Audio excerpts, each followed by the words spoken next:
Bonjour tout le monde, je voudrais fêter avec vous aujourd'hui mes 70 jours sans tabac.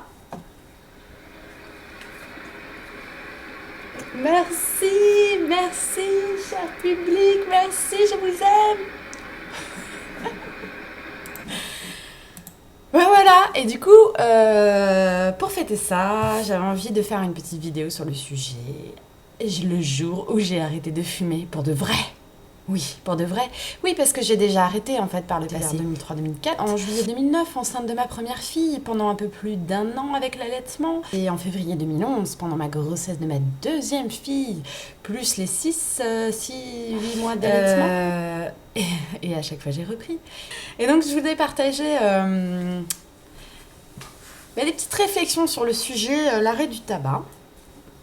Alors, pendant mon arrêt en 2003, j'avais lu un bouquin qui s'appelait La méthode simple pour arrêter de fumer d'Allen Carr, qui est un best-seller sur le sujet. Je n'irai pas dire que je vous le recommande ou je vous le recommande pas, je vous dis juste que c'est effectivement un bouquin de référence sur le sujet.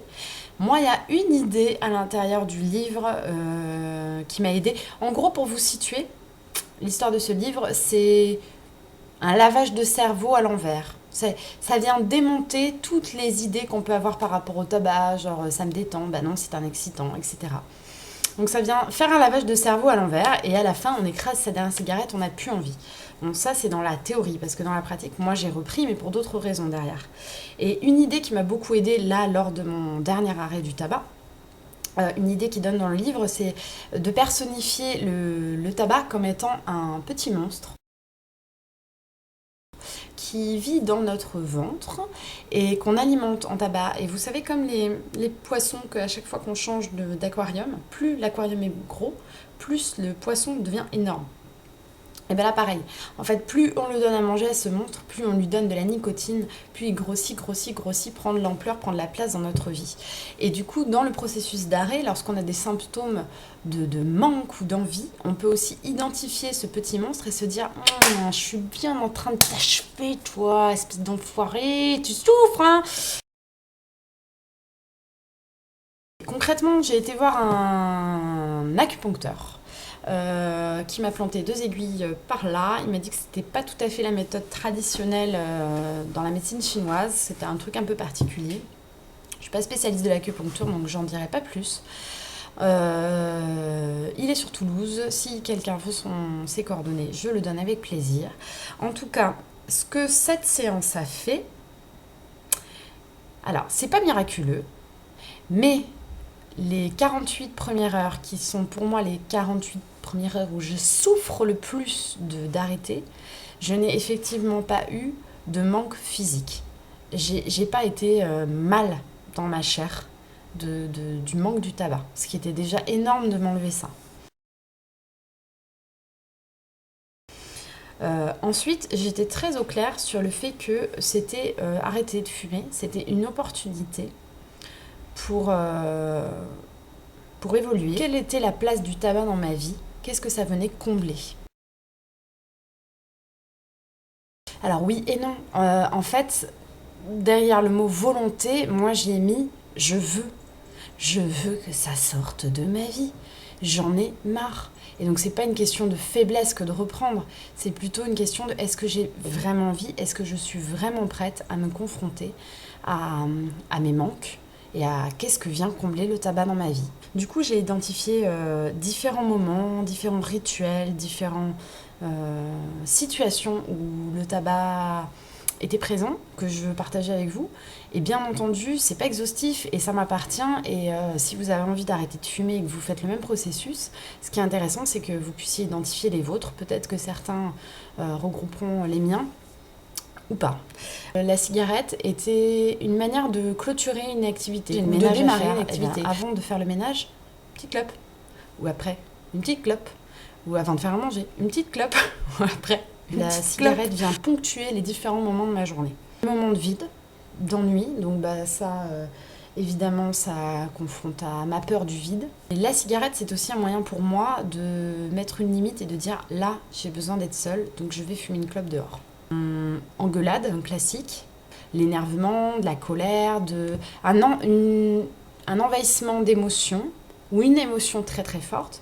Mais j'ai remarqué que ça s'appliquait aussi à des émotions positives. C'est pas forcément que des émotions négatives qui viennent être ponctuées avec la cigarette, ce qui m'a donné le sentiment qu'en fait, c'était comme un moyen pour moi de vivre ma vie de manière atténuée, avec un voile, comme si mes émotions n'avaient pas leur place dans toute leur intensité.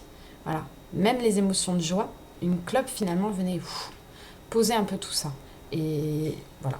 Il y a le côté convivial, social, dès que je me retrouvais dans certaines situations avec certaines personnes. Il y a le côté un peu plus physique de la cigarette liée à des aliments, enfin à la fin du repas, et à des boissons, le café et l'alcool. Donc ça, c'était pas évident. Je me suis donné la possibilité de m'inventer d'autres rituels. J'ai fait des essais, comme ça, d'autres rituels divers et variés. C'est passé par de la respiration, de la méditation, pour la colère, aller crier un coup, taper dans un coussin. Partout où on peut être inventif pour trouver d'autres rituels, si on a besoin de rituels, comme c'était mon cas. J'ai un immense vide en moi et j'aurais tellement besoin d'une cigarette là pour ce moment-là, cette émotion. Bon, eh bien, je le vis. Je le vis et je le vis à fond avec tout ce que ça peut comporter de difficile pour moi. Voilà, c'est pas réjouissant, hein, comme je le dis, hein, mais c'est vraiment pour moi une opportunité de grandir parce que forcément, là, ça fait 70 jours, je commence à dépasser ça. Pas tout. Mais de plus en plus, de moins en moins, je ressens l'envie.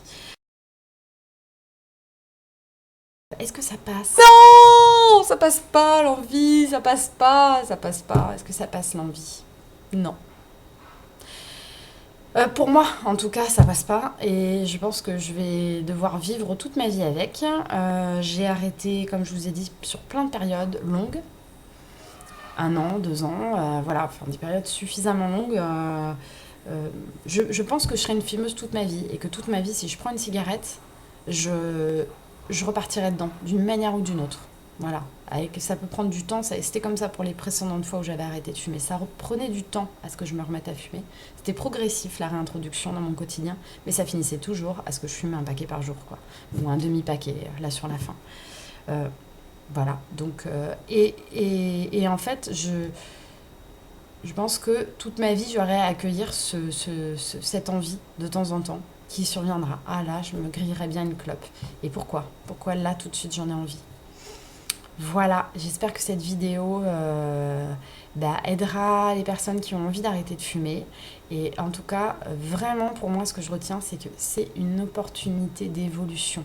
Parce que la cigarette, aujourd'hui, je le vis comme un voile que j'avais mis sur ma vie. Et un voile est quelque chose de confortable, de rassurant qui me permettait de ritualiser. Voilà, donc après, comment se réinventer une vie avec des rituels qui nous sont...